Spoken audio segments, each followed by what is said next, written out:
Having fun? Yes, ma'am. Loads of fun? Mm-hmm. Really? Loads of fun. Maybe we'll get some help. I don't know, people don't like working for free anymore. You might not get too much help. No, they probably don't like snapping beans.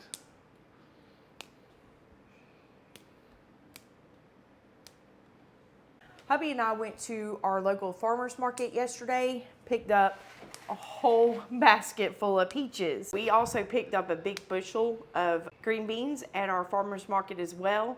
It's gonna be a lot. Yeah, still got quite a few to go, plus more in the basket. Yes. I'm gonna get all of these peaches washed off and start peeling them. Now there is another way that is easier to do this. That is put them in a pot, boil them for a minute, immediately take them out, put them in ice cold bath water for a minute, and the skins will peel right off for you. But I'm just gonna peel them by hand. Once I get them peeled, I'm putting them in water with some Fruit Fresh protector. This helps keep them from browning. These are white peaches. Hubby and I came across this variety a couple of years ago and we have really enjoyed them. They're a sweet variety. To me, they're actually sweeter than the yellow peaches. We really enjoy these. I like making cobblers and all kinds of stuff out of these peaches. They do really well for us. Y'all let us know in the comments if you've ever tried a white peach before and what your favorite variety of peach is. But I'm gonna go ahead and get the rest of these peeled and start getting them diced up so we can get them put out on the dehydrator racks. Alright, so the recipe calls for using non-stick cooking spray on the dehydrator racks. That'll keep at the end when the peaches are dehydrated from sticking to the rack. So I'm just going to show one. Doing it in the sink, you don't want to do it anywhere, getting that cooking spray everywhere. So just spray it down lightly and that'll help them keep from sticking. I'm taking a break from snapping them beans. I'm almost through with them. So what I'm going to do is go ahead and get these peaches that she's peeling. We'll go ahead and slice them. It calls for chunks about that big, 1 inch. The actual book called for 1/2 inch slices. You said an inch. So it looks like you're doing about a 1/2 inch. Yeah. So I'm just going to lay them out on the cooking rack. Y'all, with all these dogs around here, I wish I could train some of these dogs to help out and do something. Yeah, it'd be nice if they start earning their keep. Yes. For all the kibbles they eat. Yep. Everybody's inside, as in any warm day, but it's raining today. So they all taking naps. It's the doggy hotel. Yes. With a maiden butler. That's what we feel like, isn't it? Yes. There's all kinds of stuff that we can do with the peaches. We can make jelly, dehydrate them, can them, so I can use them later for cobblers or pies. Hubby likes peach turnovers. Yes.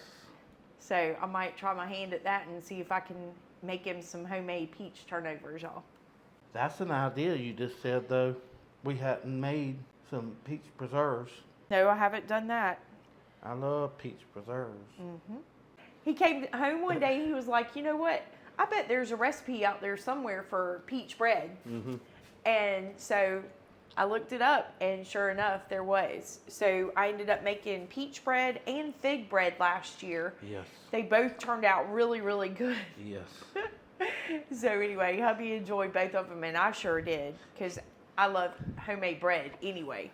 So if y'all are interested in either one of those recipes, they're quick and simple and easy to make. I will be sure to link those videos in the description of this one. Y'all go check them out. Hence why I'm 500 pounds, y'all. She keeps making all of these delicious breads and pies and cakes. Wouldn't be those double cheeseburgers that you stop and get for lunch while you're at work, Probably huh? nothing to do with those. Those are healthy. Oh, is that what it is? Okay. Yeah, they say all that health food's good for you. Well, I tell you this, like a cow don't eat nothing but grass. I ain't never seen a skinny cow. As y'all know, the cows are currently in quarantine, so we're trying to build up our pasture so they'll have enough to eat come winter, and we'll be reseeding in the winter time too, putting some rye Yes. rye seed out for the winter. But for the rest of the summer, we still got a lot of hot days ahead of us, and those cows were eating that pasture down like crazy. So hubby actually went out and got some fertilizer out. We definitely needed this rain. We need to get it back up and give them enough to make it through the rest of the summer. How many racks you want? I don't know. What do you think? Because I do have some peaches still left on the I'll shelf. go ahead and do these two. I'm just wondering if I make any peach preserves or just can some. What do you think? Peach preserve. You'd rather have peach preserves than canned peaches? Yeah. Because we still got canned peaches from last year. There ain't much on them things. Yeah. They ain't very meaty. I mean, that's like I done put up about Yeah. 15 peaches just I'm for those thinking 4 racks. because last year the peaches Were bigger. seemed a lot bigger. Yes. So I'm sure probably with the frost that came through did not help. Y'all, when we were at the farmer's market getting this stuff yesterday, she actually told us just a couple of months ago the cases of tomatoes at the farmer's market were selling for $70 a case Yes. for tomatoes. Because a couple of months ago here in South Carolina, there were no tomatoes. No. So No. you'll have to let us know what's going on in your area, what prices you've seen the frost and everything affect. And she even said too, apples are probably going to be pretty scarce this year, the prices of apples, and I think she said pears, which that's not going to affect us. No. Because we got plenty of pears growing here, No, y'all. our trees are loaded down to the ground with pears. Right, but definitely the prices of apples are going to go up this year because the frost that came through up north is going to affect that, and we're not going to have as many apples this year No. from that. But So I would definitely just, because that ain't very much, so I'll just dehydrate 4 racks of peaches, dry them. and then maybe a couple of jars of preserves because I'm not going to overload because we got plenty of jellies. Yes. But it would be nice to have something a little bit different, and I've Yeah. never done peach before, so No. all right, we'll Okay. we'll try that. Let me cut all these up and show you the mess I make with that. I already got a mess all over the counter with Yeah. sticky peach juice everywhere. Peach juice over there, peach juice over here, peach juice all over her. Yep. We need to call in the cleaning service and go to one of the rooms and let some puppies out, and they'll be happily cleaning up all these peach drippings and everything else. Yeah, my floor moppers. Yes. All right, y'all just have to excuse any mess. It is canning season. Anybody that's got a clean kitchen during canning season is pulling your leg and ain't canning. So this is our dehydrator. I'm just gonna go ahead and plug it in. And the book you said recommended 135 for temperature. Well, for some reason, ours skips down. It'll do 140 or 131, and it don't. You can't just pick an exact temperature. So, I guess I'm gonna go ahead and do them on the 140, and we will slide these racks in. Yeah, and it said to do it for 6 to, I believe, 10 hours, if I'm right. Okay. So let's just, since we're going up 5 degrees on it, let's check them after the 6 hours and see how they're doing. Sounds good to me. Almost got all these peeled. Got a few more left. You doing good on peach, and you knock them things out fast. Mm-hmm. I love this dehydrator, y'all. It's been really good. Meet your maker. I had to zoom y'all in because y'all, I cannot read that your maker down there. All right, so let's do time.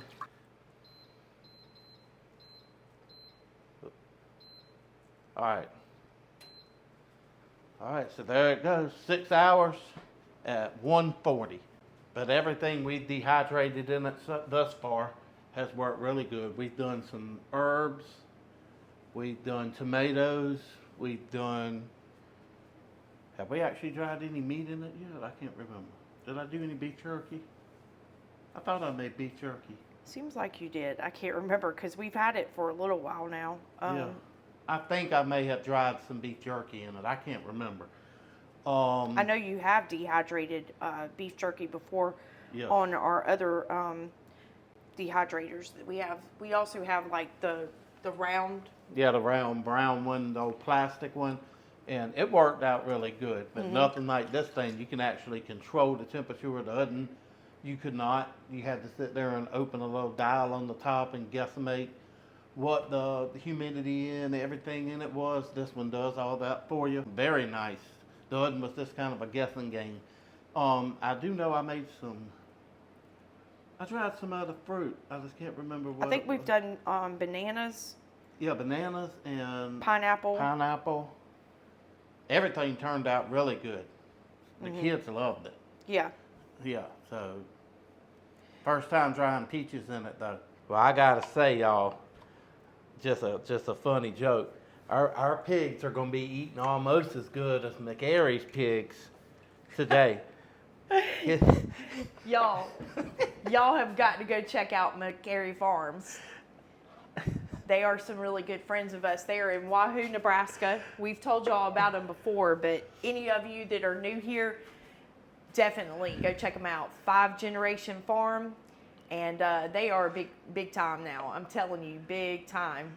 But yes, hubby is right. I have never seen pigs that eat as good as theirs. No, they get donuts about every day. Yeah. And that's what started it. I was dumping out. I bought some old-fashioned donuts from Food Line the other day, and they went out of date before I could eat them all. And there was 2 donuts or 3 donuts left, and I dumped them in the thing, and I thought, man, my pig's just going to eat as good as McAry's pigs today. Yep. They are going to get their sugar high today. Yes. Well, I tell you this, you won't have to do much curing on them pigs. They'll already be sugar cured when y'all butcher them. Y'all hear that, right? No sugar curing. I just enjoy the fact that they've been able to keep their family farm around for 5 generations. Yes. Most of the time nowadays, once kids get a hold of something like that, they're ready to walk away from it and Just get the money. take the money and run, and then Ain't got nothing. no, what, a year later, it's gone. Like, the money's already blown through, and 9 times out of 10, absolutely nothing to show for it. Yes. And so your entire family heritage and the land that ties you to your family is gone. There's nothing left. And that's a crying shame. Something that your grandfather, your great-grandfather worked their entire life by hand, because they didn't have all the fancy equipment now as they do now. But sitting out there with, as far back as a team of daggone mules and busting their butt every day to take care of a piece of land and grow some vegetables and fruit and sell it and get the land paid for, and then their son gets it and does everything in it gets a little more modernized. Then you get all the way back to these days, and the kids get a hold of it, and they're on the phones, and I don't want to do that. I don't want to get my hands dirty and sell it for $1 million, and then a year or 2 later, they done blew through all the money and gone, and nothing left. Yeah. Nothing left. Something that somebody worked their entire life. Yeah. And what gets me is a lot of times you hear farmers always say, whenever somebody finds out that they're a farmer, they're always just looked down upon. Yeah. And it surprises me, because the farmers are what feed us and are the true backbone of America. I'm like a couple other people. If you don't like farmers, grow your own daggone food or starve. Yeah, that's true. Yeah, I agree with that, because they sure do work hard, and Yes. they don't make a lot for what they do. Everybody should definitely support in any way possible your local family farms. Yes. This is why we go to the farmers market every year, even though we do grow our own. I've got plenty of beans coming up. Just so y'all see, these are the green beans out of our garden. Look at this. So I still have to do something with all of these, and we'll probably just actually snap these and just go ahead and freeze them. I didn't necessarily need to buy all those extra beans at the farmers market, but this, every year we go, and this is our way to contribute back to our farming community. That is really, really good. It's sweet. It's really good. Even though we're growing our own here, we still support our small farmers. Yes, and we have a lot of farms around here. Most of ours grow cotton, soybeans, corn, Peanuts. Yeah, we grow all kinds of stuff here. We've got a good zone to grow all kinds of things in here in South Carolina. And we've got a good long growing season as well too, Yes. which helps. But that's the exciting part. I mean, we're not even halfway through the season. All right, so we decided to go ahead and put some of these peaches in Ziploc bags and freeze them that way. They already had the fruit fresh on them. And I already have 4 cups of finely chopped up peaches. I'm gonna make some peach preserves or peach jam out of these peaches.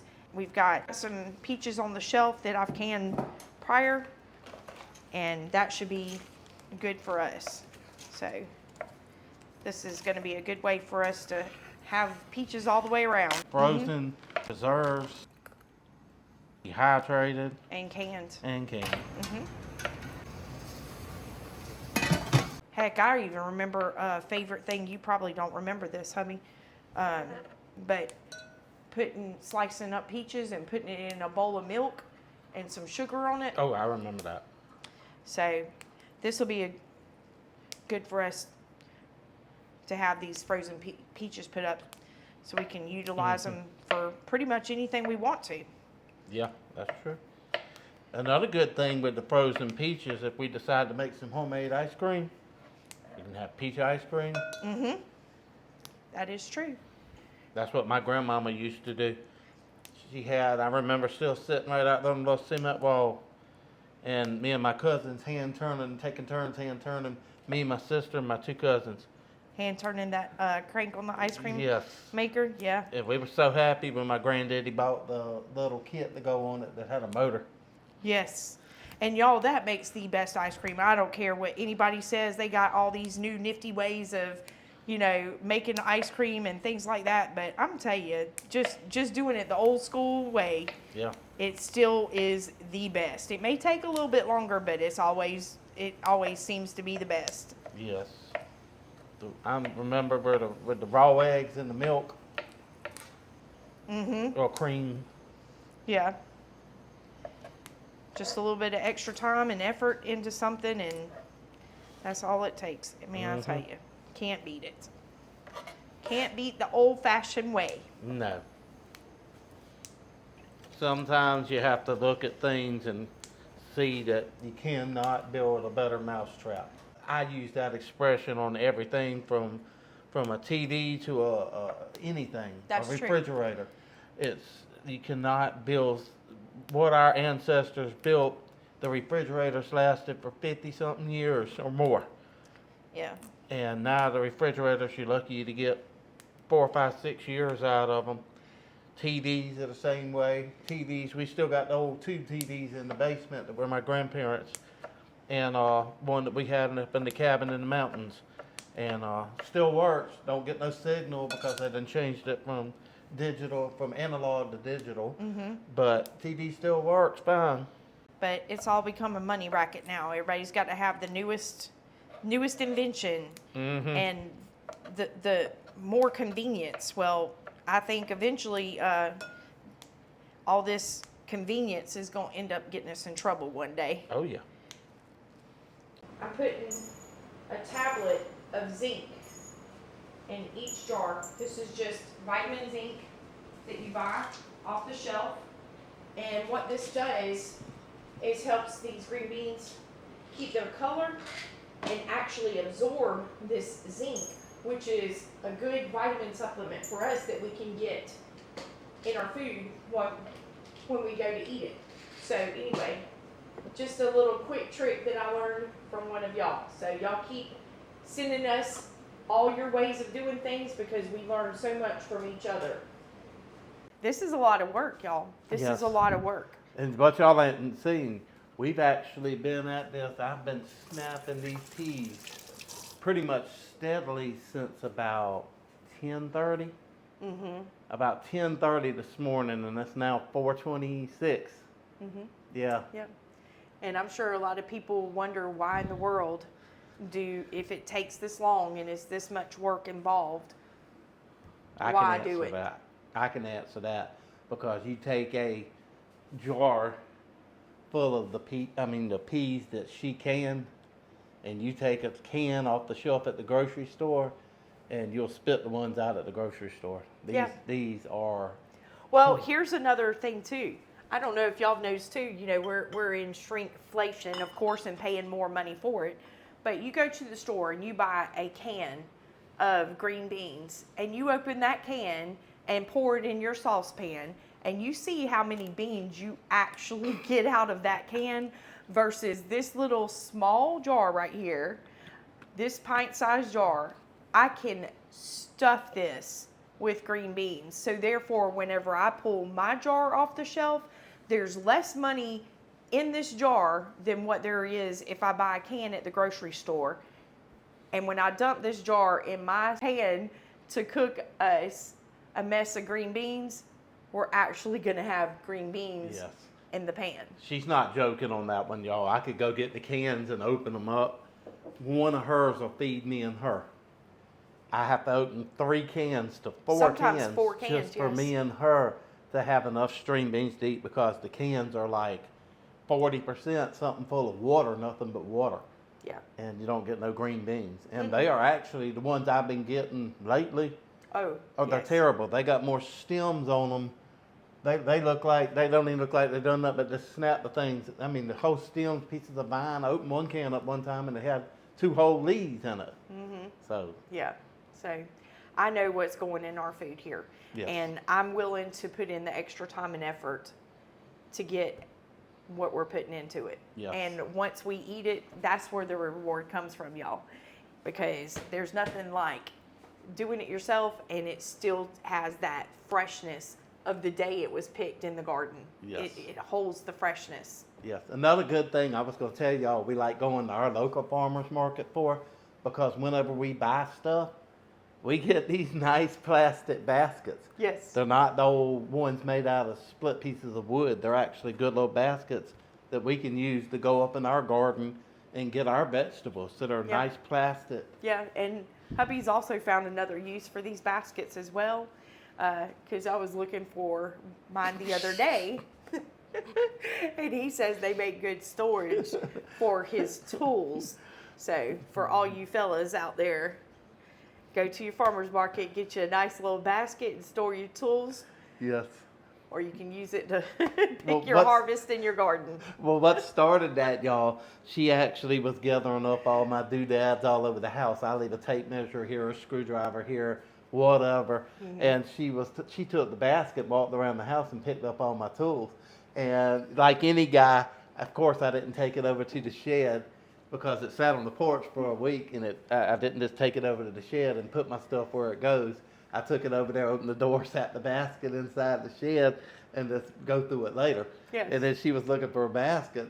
And I was like, I ain't got your basket. And I told him the whole purpose of the basket was I went around and gathered everything up. It was his responsibility to take it and go put his stuff back up where it was supposed to go. And, you know, he told me, well, hey, it's sitting in the basket over in the shed. It's where it needs to go. Yes. I remember anytime I went to my grandma's house, she always had different ways of preserving her food. And she always had frozen fruits and things in her freezer as well, too. And it was so nice to just be able to pull out that frozen bag. I snapped the bag all the way over to the straw, and then you can see the bag and just gets most of the air out. We were just honestly talking. I can see why somebody would go to the grocery store and stop canning, because of the work that's involved in it. But I tell you, there is absolutely no comparison to the taste of these green beans when she gets through canning them and she cooks them up with a little bit of bacon grease, to the nasty stuff that you're going to get from the grocery store with all the preservatives and stuff in it. It is going to be another long, late night tonight. We can see that we're only on the first 7 jars, and I'm guesstimating that we're going to get about 28 or more jars. So it's mostly the time that you have to wait for the pressure canner to come up the pressure and then the time for the pressure to relieve off of it so you can actually take the jars out of it. It's not, it's only 20 minutes of pressure canning, right? Yes. So you're waiting 30 minutes on either side of that 20 minutes for the pressure canner to cool off or heat up. So it takes us a large amount of time. I think we're going to go ahead and invest in another pressure canner, so we'll have 2 of them. So what we're having tonight is some bacon, and I'm going to make some pancakes because all the puppies have been inside all day. And y'all, they love pancakes. So when we have pancakes, I always make like 30-something little silver dollar pancakes to give out between all the puppies, and Shep and Gracie get some too. So everybody likes pancake night. I wish y'all could smell that bacon frying over there. I'm down to the last little bit of beans, y'all. There's only that little bit left right there that I still got to snap. And we got this big container full. There's a pot over there that's ready to be boiled and go into jars next. So this is all of them that's left. So I'm guesstimating it's going to be about 28 jars. So, y'all, let me tell you something while you're sitting here. When you're pressure canning, I'm going to tell you right now, firsthand, ain't nobody perfect. And you need to pay attention to what you're doing, because I just went over there and looked at it and had to turn it down. It got a little over pressure. Yeah. So I'm just going through our okra. This is not a bad harvest. This was today's harvest. And I've already rinsed it off, washed it really good. I'm cutting it into about 1 inch thick. This is cornmeal, salt, and pepper mixed together. Just put a good coating of cornmeal on the okra.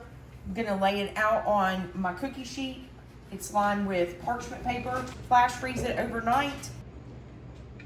All right, y'all. I'm going to go pop this in the freezer and bring the other okra back up. And then I'll put it in Ziploc bags. And it works out good, because y'all know I don't like okra, Mikey does. So in a meal that I'm cooking, I'll sometimes just take the Ziploc bag, open it up, have a little fried eddy over there, and you can just dump out whatever you need. It's not frozen together, it's just individual pieces, and I can fry her like that much of it right there, and she can have herself a little meal, and I'll cook me something else. So I just went to the basement to look. We have 4 quart bags of peaches. Okay. And we have 2 quart bags of breaded okra. And then I figure we're going to get about 2 bags or 3 bags out of this. Maybe so. All right. So that's good. And again, all this okra came out of our garden. So I didn't want y'all to think everything we were canning and preserving today was bought at the farmer's market. This is what's been going on in the kitchen. I even have some cucumber relish that I've made.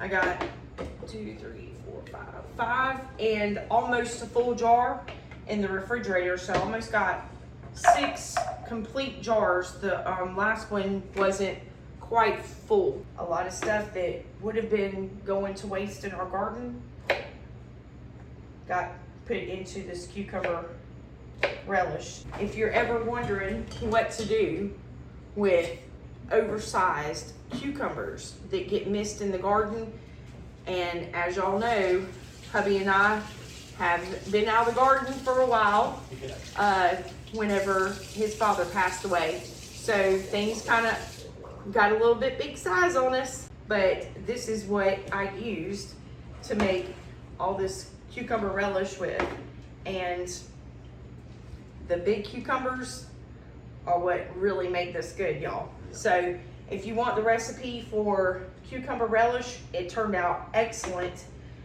I will tell you, just look online. There are several recipes for this relish, and you just got to find which one you think would work best for you. Yeah. We actually made a cucumber dip. It turned out really good. Yes, we actually have. I'll show you here. We actually got some we made right there. Mm-hmm. It's cucumber and onion and a little bit of Worcestershire sauce. Yeah, It's really good. Yeah. So I'll try to remember to link that video in the description of this video if you're interested in that recipe. Some things that we thought were going to go to waste actually didn't go to waste. We were able to utilize it to make the relish. So Yeah. I'll be making some more soon because I still got a couple of those big cucumbers. So, and once we finish doing all that too, these are the cucumbers that we're actually saving our seeds out of.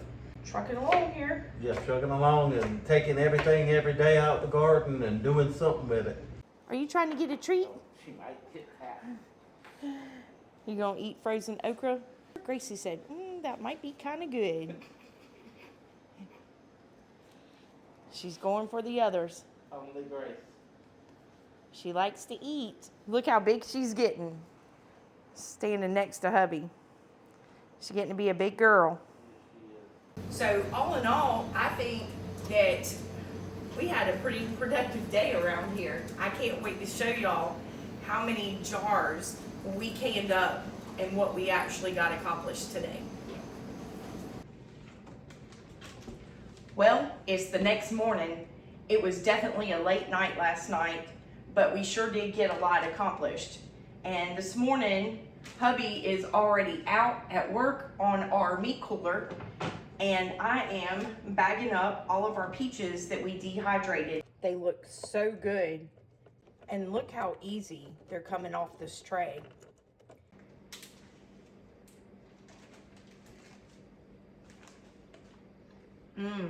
They have so much flavor. We're really going to enjoy these. So let me show y'all what all we did get done last night. We ended up with 27 jars of green beans. And this jar was the only one that did not seal. So we're sticking that in their fridge and we'll be cooking that for supper. Don't they look good? If y'all can see on the bottom of this jar, that is the zinc that dissolved in the canning process. So all I have to do is shake that up and it'll finish dissolving in the jar.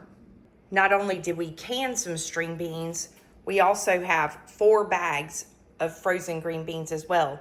And I still have the bags that we got out of our garden in the refrigerator. So I'll be getting those snapped and in the freezer today. Y'all know that we made some peach preserves as well. I ended up with 8 jars, as well as almost a full bag of dried peaches that we dehydrated, along with 4 bags, quart-sized bags of frozen peaches. We ended up breading our okra out of our garden and ended up with 4 quart-sized bags of breaded okra. And as I told y'all, we also utilized our overgrown cucumbers that we missed in the garden while we were out for a while. And I ended up making 6 jars of cucumber relish. And we have already been enjoying this one. This is the one I popped in the refrigerator because the jar wasn't quite full, but that is delicious. So look at what all we did accomplish. We got all of this done in one day. We were able to can, dehydrate, freeze, and preserve all this food that we can enjoy throughout the rest of the year. So is it really worth it? All this work that goes into this? Yes, it is. Because we know what went in all of these bags and every single one of these jars. And in the process, we were also able to support our local farmers. And we hope that y'all do the same as well. They can't make it without us, and they feed us. So give them the appreciation and the support that they deserve.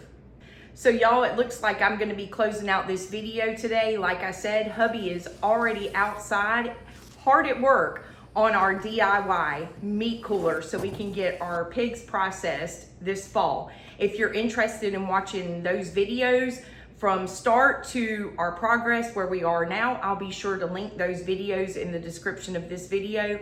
And we'd appreciate y'all coming along with us and support us by subscribing to our channel so you can follow along with all of our progress here that we are doing to build up our homestead. We hope that every video that we put out to y'all inspires you to grow your own food, support your local farmers, and can and preserve whatever food you can for your family's survival. Like I said, I came from the city. I had no experience doing this. Anybody can do it. You just gotta set your mind to it and be willing to put in the work that goes along with it. Thank y'all for coming along with us. Y'all take care. God bless. Simple life, we have it all.